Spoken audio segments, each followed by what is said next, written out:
le terrorisme, malheureusement, n'est pas l'apanage d'un seul pays ou d'une seule zone géographique. Hein. Le monde entier, aujourd'hui, malheureusement, est concerné. Et puis, c'est un fait aussi, on ne va pas le nier, plusieurs personnes arrêtées ou impliquées dans ces attaques terroristes sont d'origine marocaine, sont soit des Françaises ou des Belges d'origine marocaine. Alors, j'imagine que pour peut-être avancer dans vos enquêtes, qu'il y a une collaboration avec les services de sécurité marocains. On a appris qu'il y a quelques jours, les services de sécurité marocains ont arrêté un terroriste belgo-marocain qui était réfugié à Mohammedia, près de Casablanca.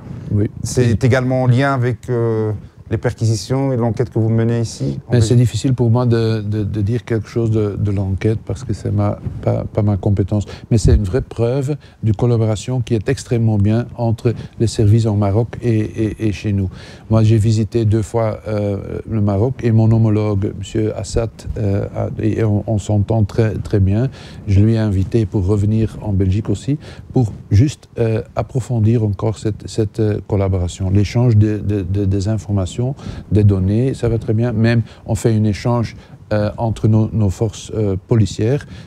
J'étais présent au début d'une formation pour un grand nombre de nos policiers en Maroc et les Marocains vont aussi venir en Belgique. Alors ça, c'est important. Donc, est-ce que nos policiers sont déjà partis au Maroc ou bien ils vont partir pour faire une formation au Maroc? Ils ont déjà eu une formation là-bas. À quand ça?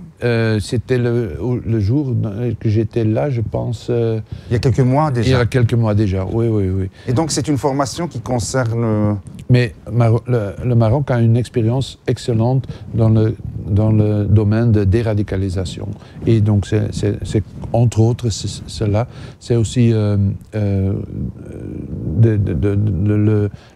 moyen comment ils peuvent communiquer avec certaines personnes. Et donc là aussi, ils ont eu ces techniques de communication. Ils vont venir... donc d'autres policiers marocains, cette fois-ci, vont venir ici? Vont venir aussi. Et on va visiter... C'est une collaboration avec quatre villes. C'est Bruxelles, c'est Anvers, c'est Verviers, c'est Malines. Et donc ils vont aller un jour dans chaque ville. Très bien. C'est nouveau, ça, c'est original. Ça concernerait combien de policiers? Mais, vous avez une idée ou pas? L'auditorium que j'ai visité là-bas, c'était donc moitié belge, moitié marocain. C'était quand même 120, 150 policiers. Non, c'est très intéressant. C'est important.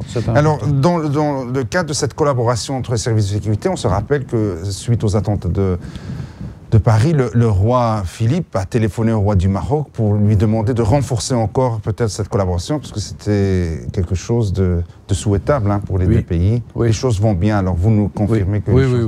Le cas spécifique là c'était échange d'informations entre nos services de sécurité, et donc ça a immédiatement... Moi j'ai lu certaines presses ici en Belgique que...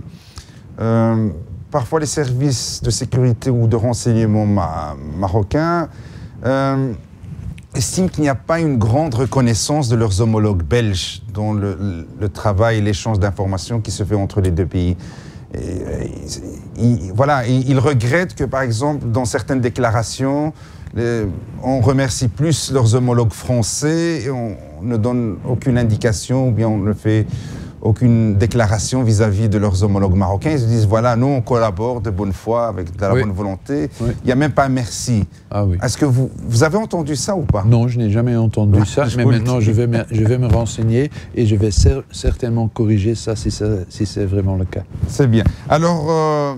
dans le cadre de ce renforcement de collaboration, bien sûr, ça ne concerne pas que l'échange de l'information. Alors, j'ai appris qu'il y a une délégation belge qui va se rendre bientôt au Maroc et à sa tête le Premier ministre belge, Charles Michel. Oui, c'est le Premier ministre, c'est le secrétaire d'Asile et Migration, Theo Franken, et moi-même, qui vont de nouveau, pour Theo et moi, ça c'est la 3e fois, et pour le Premier ministre, la première fois, qui vont de nouveau au Maroc, et là pour signer une Memory of Understanding, donc une lettre où on va voir que on peut, des Marocains qui sont ici sans papier, qu'on veut identifier, on va donc organiser cette collaboration avec le Maroc pour que dans un délai de 45 jours, oui, on reçoit les informations sur base d'empreintes digitales. Et après, peut-être, pour faciliter leur refoulement vers le Maroc. Dans le cas de séjours irréguliers, ça c'est le but, oui. Et donc la mission Maroc sera pour bientôt fin février. La mission de nous vers Maroc, c'est fin février, mais j'ai aussi invité, à cause de notre dernière visite à Maroc, j'ai aussi invité mon homologue, M. Assad, de venir en Belgique, et on est en train aussi d'organiser ça. Ça pour vous prouver que la collaboration, et on sent très bien.